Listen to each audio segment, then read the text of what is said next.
for your brief presentations today. We have to be at it for 11, so if you could reduce that a little bit, we would really appreciate it. Thank you. So who's first? Here we go.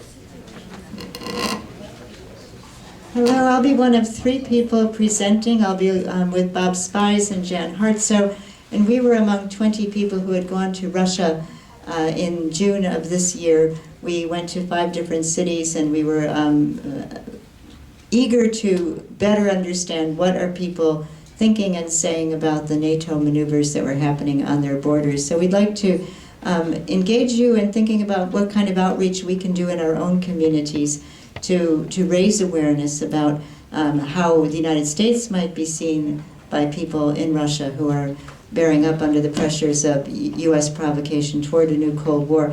A visual presentation will focus almost entirely on our experiences in Crimea, and then we'll also ask you to look at some map work with us just to better understand not only Bruce's very fine chokehold map, but the bordering states, and then we'll also talk about different activities that might happen, especially in light of the fact that 21 states across the United States sent their Air National Guards into maneuvers with NATO on the borders of Russia this past summer. Thank you.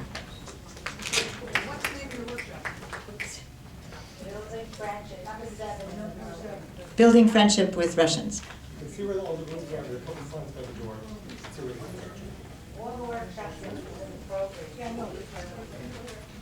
Yeah, I'm John Brewer. I'll be working with Lillian Daigle and Ira Helfand to discuss where we go from here for the abolition of nuclear weapons.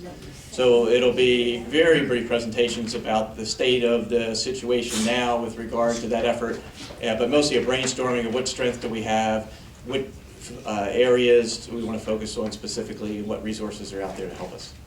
Yeah, I'd also like to add, we're also going to spend some time talking about how to engage young people in the fight to eliminate nuclear weapons, and how to make our work and movement more intersectional with kind of the large active social movements that are happening today. So, yeah, thanks. Good morning, everybody. My daughter told me not to wear a suit this morning, and I see that she was absolutely right. I'm John Washburn from the American NGO Coalition for the International Criminal Court. I have a workshop this afternoon on the International Criminal Court and the United States position on it. That's the title.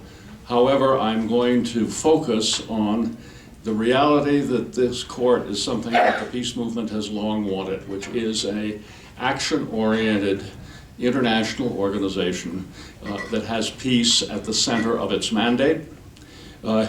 The action that it can take is that it tries and convicts and imprisons people who threaten peace through the commission of atrocities.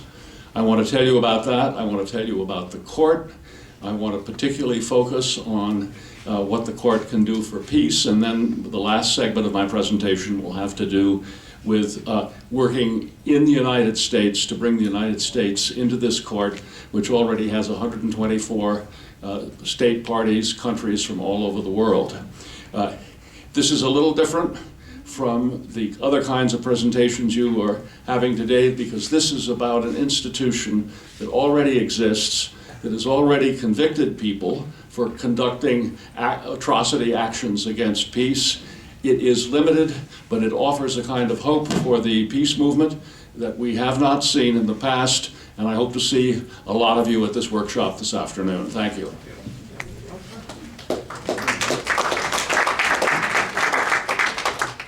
Good morning. My workshop is going to be about this Alternative Global Security System booklet and concept.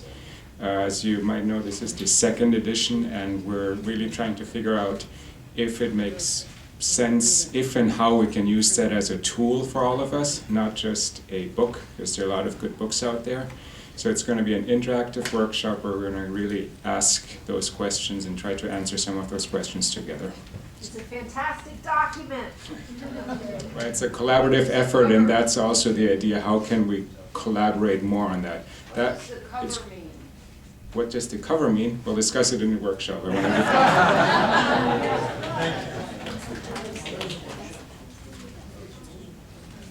Hi, good morning. I'm David Vine. I'm going to be joined by Kazue Akabayashi and Leah Bolger, I think, and hopefully many more, to talk about closing U.S. bases abroad. I do hope that there's some plan for sharing the outcome of all the workshops, because I wish I could go to all of them, so I hope we can figure that out. Just quickly, what's on the agenda? I think we have to start by talking about the noticeable lack of diversity in the audience and what that means for people concerned about making the world a more peaceful place. So I think we'll start there, and then we'll talk about, very briefly, the existing network of around 800 US bases abroad and the broad harms that they inflict on people around the world and the US. We'll talk about movements currently operating around the world. We'll talk about historical successes, movements that have been able to close bases abroad. We'll talk about potential strategies, including electoral strategies. There are many reasons for optimism, including the fact that 3 of the 4 top presidential candidates have either expressed opposition to overseas bases or have in their platform the desire to close overseas bases. And then we'll talk about, as Kuzue said yesterday, how we can help movements abroad, but what we should and must do. Who doesn't want to close bases before?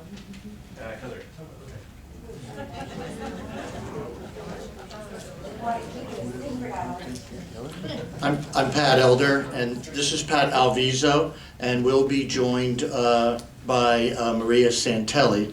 I'm with the National Coalition to Protect Student Privacy, and Pat is with Military Families Speak Out, and Maria is with the Washington-based Center on Conscience and War.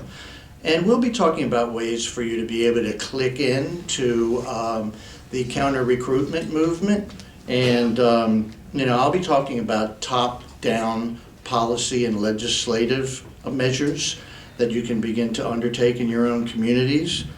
And Pat will be speaking about ways for individuals to actually click into schools, and in particular military members who come out and feel compelled to get into the schools and talk to kids. And Maria will talk about the work of the Center on Conscience and War, and she'll also talk about the GI Rights Hotline, something that we didn't talk about over the weekend, and the stellar work they do, and the work that the Center does regarding people of conscience. And there seems to be a misperception.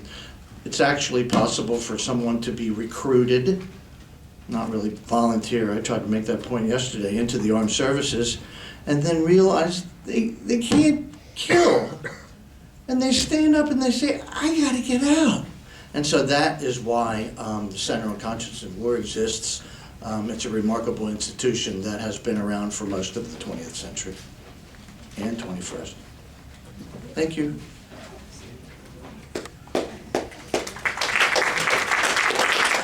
We hear from all of the groups, the Palestine and Friendship U.S.-Russia. Are there people with those groups? Okay, so, okay, thank you. Good afternoon, my name is Taylor and I will be co-hosting the Palestine workshop today. So we will be talking about ways to, different strategies for successful media campaigning, direct action, and student organization on campus. We will be talking about the latest budget, the $38 military aid deal with Israel, and how BDS is winning. How we are organizing against REMAX in Palestine, and how students are leading the movement for peace in Palestine. The workshop is open to everyone with experience or non-experience. This is just a way to kind of build a foundation on how to successfully be activists all over, whether it's for Palestine or other movements. We want to just kind of help out and see where everyone is, and we can grow together and come up with different strategies.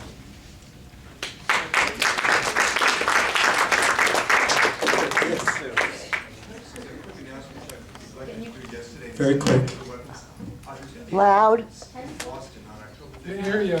There's going to be a conference in Boston on October 15th on the connection between climate change I and apologize. nuclear We war. have people, we have at least one person here that I cannot hear.